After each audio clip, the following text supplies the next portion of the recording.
Más de 1000 tractores y miles de personas recorrieron el centro de la ciudad para pedir unos precios justos, una PAC que se olvide de los derechos históricos para ayudar al agricultor profesional y medidas urgentes al gobierno que garanticen, entre otras cosas, el relevo generacional. No tanto lucharon por crear. La protesta llegó a la Plaza San Pedro Nolasco, donde se encuentra el Departamento de Agricultura del Gobierno de Aragón. Allí el consejero Joaquín Olona bajó a hablar con agricultores y ganaderos. Les dijo que se solidariza con sus reivindicaciones y comparte, por ejemplo, la necesidad de reformar la política agraria común para que las ayudas lleguen al agricultor profesional, al que va todos los días al campo y a la granja a trabajar y dar vida al medio rural.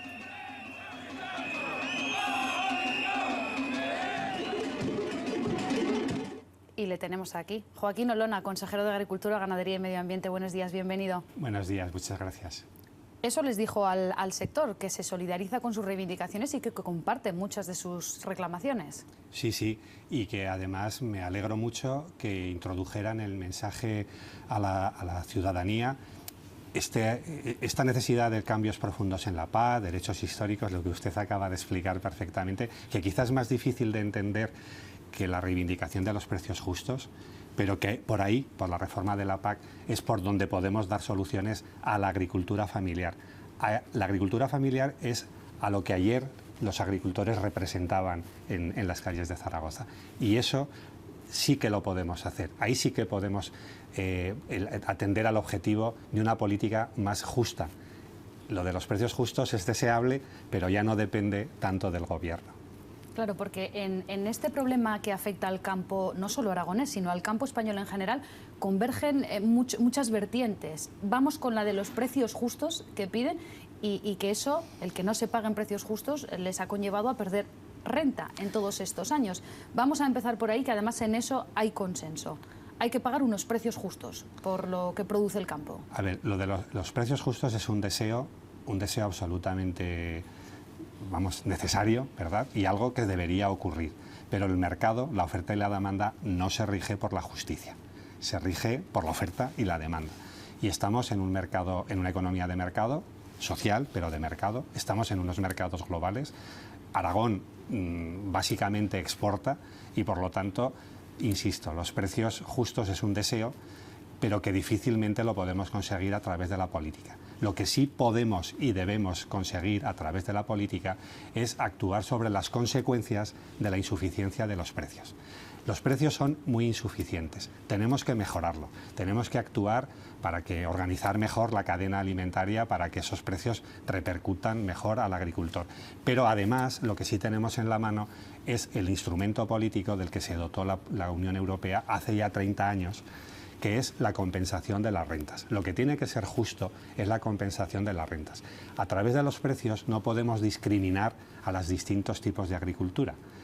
A través de la compensación de la renta sí que podemos concentrar absolutamente el apoyo público en los agricultores profesionales, que son los que ayer se manifestaban en las calles de Zaragoza. Entonces habría que diferenciar, entiendo por lo que nos cuenta, consejero, entre precios justos y precios mínimos.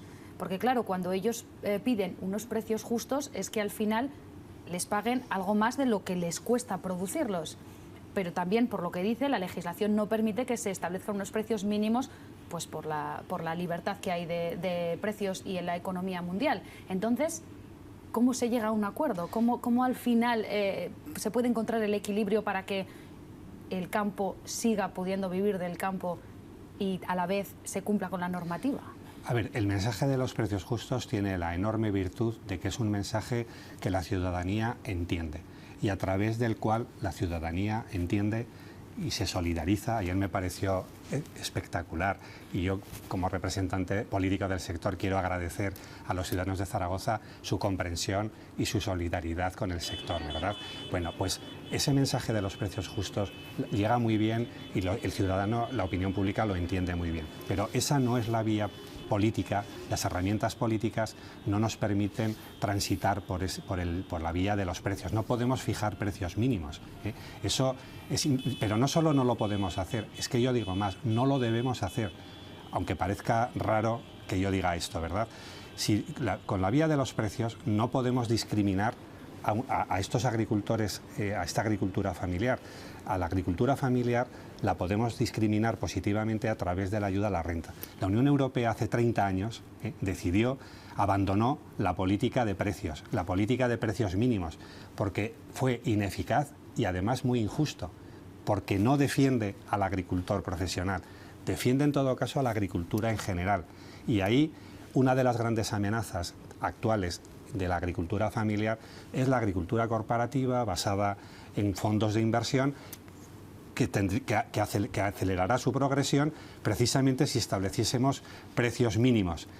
El funcionamiento, el intervencionismo en los mercados agrarios, además de que no se puede hacer, ha demostrado que es ineficaz y yo añado, además, es injusto en relación con los agricultores a los que desde el Gobierno de Aragón, desde luego, tenemos el propósito de defender. Un propósito que ya iniciamos en 2016, planteando desde Aragón la necesidad de suprimir los derechos históricos que perjudican a los agricultores profesionales, de concentrar la ayuda a la renta en los agricultores profesionales, porque eso es lo que sí que podemos hacer políticamente y en favor de este modelo concreto de agricultura. La ayuda a la renta. Pero hablamos de políticas europeas, entonces, ¿qué se puede hacer aquí, en España y en Aragón? Porque, por ejemplo, hace unos días el ministro Planas anunciaba esa reforma de la ley de la cadena alimentaria y hablaba de fijar también por contrato unos precios que no bajaran de los costes de producción a la hora de vender. Anunciaba también varias medidas, la prohibición de venta a pérdidas, que por otro lado ya estaba prohibida. Hay algunas novedades. Entonces, ¿qué le parece esa ley? Mire, la política pública es eficaz y tiene posibilidades cuando tiene presupuesto. Y la política agraria con presupuesto es la PAC.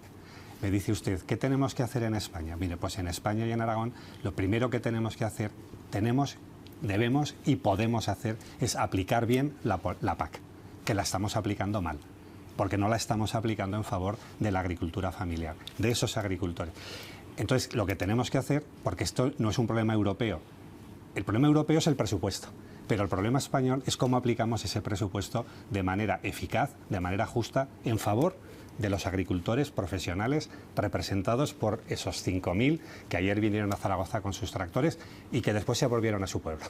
Pero entonces, ¿esta reforma de la ley de la cadena alimentaria le parece bien, le parece mal, le parece insuficiente como a los propios sindicatos agrarios? A ver, es insuficiente, pero no porque la ley pueda hacer más. El ministro Planas ha hecho lo que ha podido, dando respuesta inmediata a una exigencia concreta del sector, que ha exigido que se mejore la regulación de la cadena alimentaria. Por lo tanto, yo estoy de acuerdo con que el ministro Planas ha hecho lo que ha podido hacer en un tiempo récord y dando una respuesta inmediata. Pero eso no va a resolver el problema de la insuficiencia de las rentas y además la ley no plantea precios mínimos. La ley lo que plantea es la obligación de que las transacciones se hagan en base a un contrato y que en ese contrato se acredite que el precio de venta, el que sea, está por encima de los costes.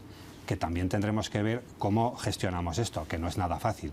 Pero bueno, sobre todo, para mí, desde mi punto de vista, la voluntad política del Gobierno de España en dar una respuesta, una respuesta a una exigencia concreta del sector. Es el sector quien tiene que reflexionar sobre cuáles deben ser sus exigencias en función desde lo que los gobiernos y desde la política podemos hacer de verdad, que es, insisto, aplicar bien la PAC, porque es donde tenemos el presupuesto.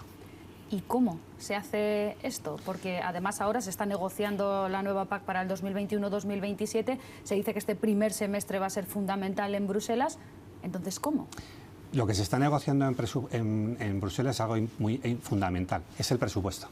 Lo que no se está negociando es cómo se aplica ese presupuesto, porque eso ya está prácticamente decidido a escala europea. Lo que no está decidido a escala española es cómo lo aplicamos aquí. ¿Qué defendemos desde el Gobierno de Aragón desde 2016? Suprimir los derechos históricos, concentrar la ayuda en los agricultores profesionales. ¿Qué son los agricultores profesionales? Pues los que tratan de vivir desde la agricultura. Aquellos en los que la agricultura es fundamental en relación con sus ingresos familiares. Eso es a quienes tenemos que destinar la PAC. ¿La estamos destinando en estos momentos fundamentalmente a este colectivo? No. No, ni en Aragón ni en el resto de España. Y ese es el gran reto político que tenemos. Y esa es la valentía que hace falta ejercer desde la política para dar respuesta a lo que ayer también se pedía, que me parece un avance fundamental por parte del sector, porque ayer, además de precios justos, lo que se pedía también era una política justa. Eso sí que lo podemos hacer, que la política sea justa. Y efectivamente ha utilizado un adjetivo que también se ha empleado mucho estas semanas atrás, que es la de una reforma valiente, la de valentía para pedir una reforma de la PAC.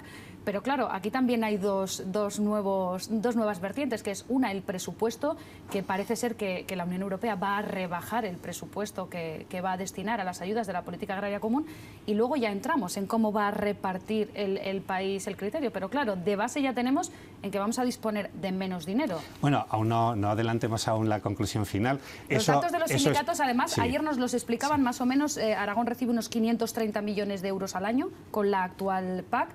Y ellos dicen que Aragón perdería 74 millones de euros al año, más de 500 millones en 7 años. Bueno, Estas son las cifras que manejan. Sí. A ver, eso es una previsión, ¿eh? O sea, eso no lo podemos dar por definitivo porque está por negociar en Europa. En relación con el presupuesto tenemos que ser exigentes, y lo somos. Pero en relación con la aplicación de la PAC en España y de ese presupuesto, el que al final sea, porque el presupuesto tampoco va a depender exclusivamente de España, o sea, depende del resto de los países y las perspectivas no son buenas, ¿eh? Quiero decir, no, pero no adelantemos todavía. Estamos más cerca de que se reduzca esa partida que de que se mantenga igual o de que Ojalá no sea así, pero hoy por hoy la situación es esa. Decía, para defender el presupuesto tenemos que ser exigentes. Las comunidades autónomas, por supuesto el Gobierno de España, los ministros de Agricultura, todos, de todos los países, y eso se está haciendo. Pero para aplicar la política, ese presupuesto, el que sea, el que tenga que ser, tenemos que ser valientes. Y creo que desde el Gobierno de Aragón lo venimos siendo porque, como digo, esto ya lo llevamos diciendo desde 2016. ¿Y esa valentía la encuentra también en el ministro Planas? Ya se ha reunido varias veces con él. Le vimos también, además, cuando vino a FIMA, que se reunieron con el presidente Lambán y con organizaciones agrarias. ¿Encuentra también esa valentía que dice que tiene el Gobierno de Aragón en el ministerio? Bueno, el ministro Planas tiene que conjugar los intereses, si me permite la expresión, el sudoku que supone pues en España, ¿no?, las comunidades autónomas, pero desde Porque luego... las reivindicaciones en Aragón no son las mismas que en Andalucía, por ejemplo. Claro. Y bueno, por lo tanto el ministro tiene que ser doblemente valiente, porque, claro, tiene que hacer frente, ¿verdad?, a estos planteamientos distintos que hay de las comunidades autónomas. Pero bueno, desde luego nosotros estamos desde el Gobierno exigiendo, ¿verdad?, esta reforma en profundidad. Y yo confío que el Gobierno de España, con el ministro Planas a la cabeza del ministerio, pues no ocurra lo que pasó en 2013.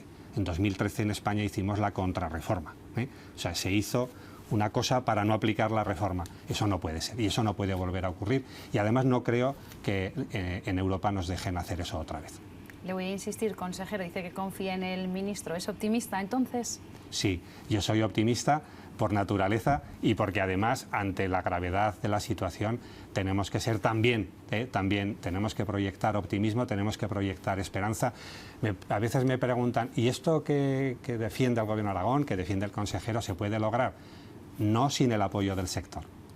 Necesitamos el apoyo del sector porque en definitiva es la política para el sector. Y permítame que precise, no del sector en general, de la agricultura familiar, que es una parte cada vez más pequeña en términos económicos del sector.